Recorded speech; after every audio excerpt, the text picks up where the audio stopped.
Magandang gabi uli mga kaibigan. Ito po muli tayo. Magdodoble tayo sa araw na ito. Kasi po babawi tayo. Ito po uli ang inyong kaibigan, kalusugan at kapayapaan. Ang ating pong tema ngayon ay tungkol sa prutas na saging. Ano ang benepisyo nito? Ano ang mga nagagamot? Ang saging sa Ingles ay banana. Sa Bisayan ay saging din. Sa Ilocano ay saba. Sa Bicol, batag or saba.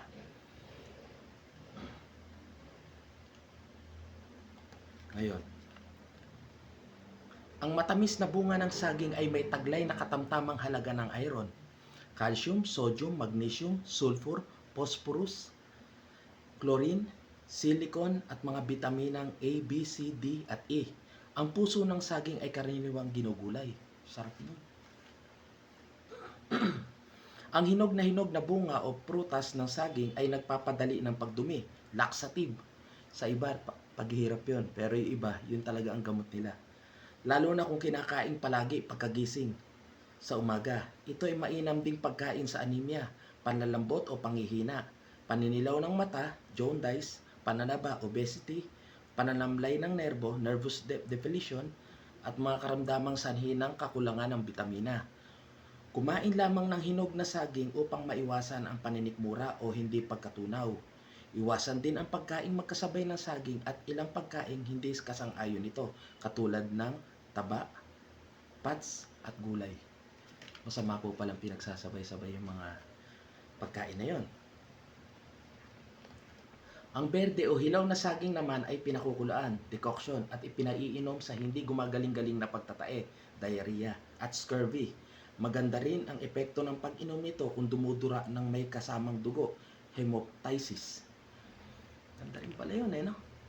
Ang katas na punong saging ay ipinaiinom kung may pagdurugo, hemorrhage, cholera, epilepsy at hysteria. Ayon naman kay Dr. Kisumbing, ang katas din ng punong kahoy ng saging ay maaaring imasahe sa anit upang palaguin ang pagtubo ng buhok. Okay At upang maiwasan ang pagkakalbo, putol-putulin ang katawan ng punong saging, pati na ang mga tangkay masahihin at pigain ng katas. Maaaring gamot din pala yun sa pagkalagas ng buhok, no? Pero, dagdag kaalaman yun, pero ang ginagamit ko, talagang subo ko na dati pa, itong, ano ba to? Pag nagpaano kayo ng, gata ng niyog, diba pagka nagpaano kayo sa palengke, nagpa-grind kayo or dalawang piga 'yun, di ba? Dalawang piga. So yung unang piga ang kukunin niyo dahil yun ang yun ang tawag dito, puro. Dating sa bahay, maliligo kayo. Sabayin niyo na 'yon. Mga siguro kahit dito lang sa ganyan.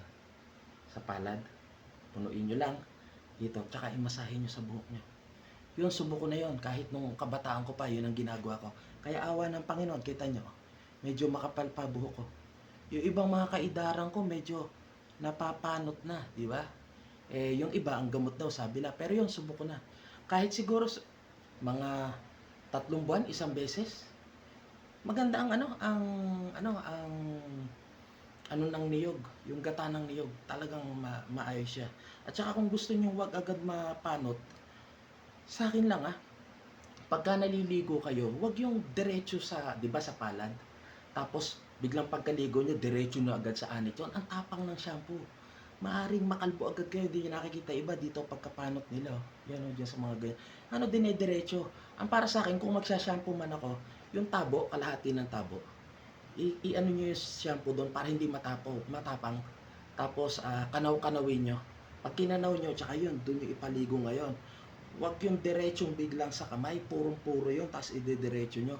Makikita nyo naman sabihin nyo, medyo baka mali lang ako. Hindi, subukin nyo. Yung purong shampoo, pagka gano'n nyo, tingnan nyo yung pinaka ng kamay nyo. Ang dami ng mga buhok. Di ba? Matapang din kasi yan. Sabi nga na isang ka-eskwela ko nung high school best friend ko.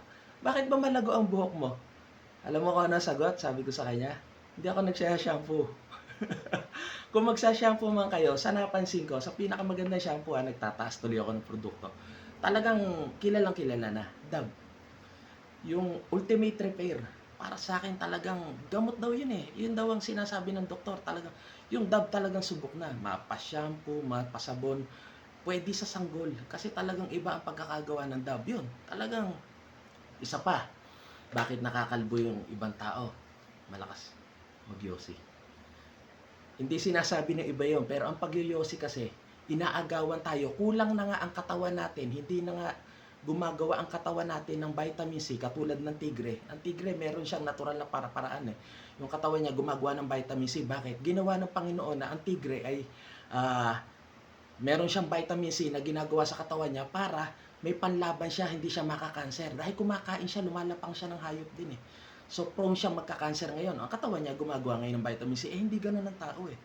Tapos hindi na nga tayo nagpo-produce ng vitamin C, ninanakaw pa ng paninigarilyo. Kaya karamihan napapansin nyo, yung mga naninigarilyo, hindi lang halos napapanot, 20% pang mabilis tumanda ang mukha nila. Bakit? Nakakatanda ang sigarilyo. Hindi ako naninira.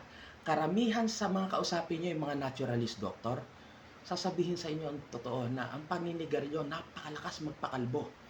Isa pa, dagdag kaalaman lang, maidagdag natin. Pag nag-helmet kayo, di ba? Sa pagmumotor. Pag naka-helmet kayo, ganon, ang tendency na naaarawan yon yung helmet. Tapos masosuffocate yung ulo nyo. Eh walang ibang tatakbuhan yon, kundi din nakukuyom yun sa loob eh. Mapapanot ka talaga. Hindi ko sinasabing huwag kayong mag-helmet. Pangit naman yun, mas delikado yon. Di namatay pa kayo, di ba? Pagka kunwari nabundol kayo, wala kayong ano. Kaya lang, kung maiiwasan naman, laging huwag maglalakbay. Kasi, ano eh, tingnan nyo ha, sa bahay ha, doon na lang tayo, huwag na tayong lumayo. Sa kisame, di ba, bubong yon. Ngayon, pagka walang lawanit dyan o walang plywood, napakainit. Alam ng mga karpintero yun. Kaya nga nilalagyan ng lawanit, hindi lang sa pagpapaganda. Pagka tag-init at walang plywood dyan, napakainit yan direkta. Ganon din sa ulo.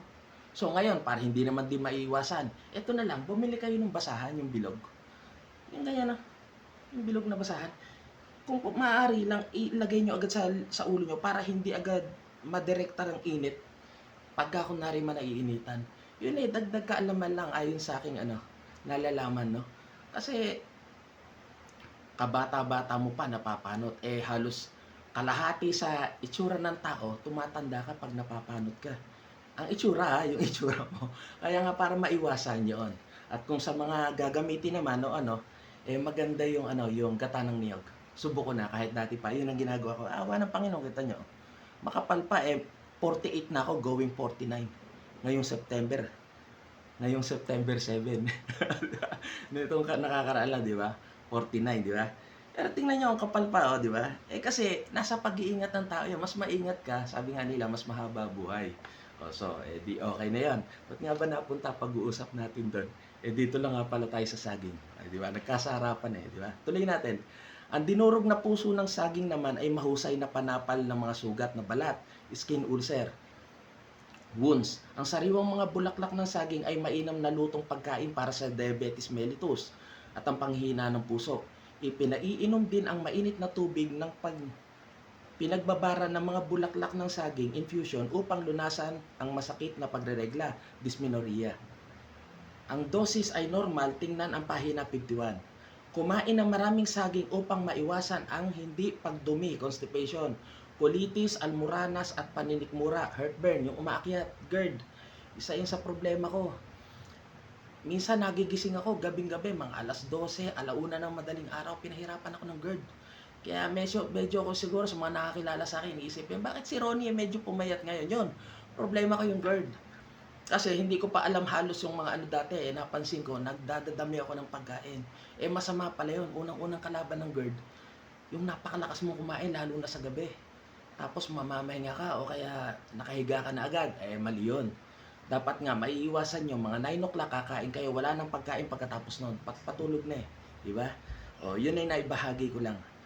Kumain ng maraming saging upang maiwasan hindi pagdumi. Ayun nga, tapos na. Kumain ng hanggang 3 hanggang 4 na pirasong saging sa isang araw kung may infeksyon sa pantog, urinary bladder. Kita nyo, malaki ang benepisyo ng saging, no? Bukod sa masarap na, mura pa, napakabuti ng Diyos talaga. Ibinigay sa ating ang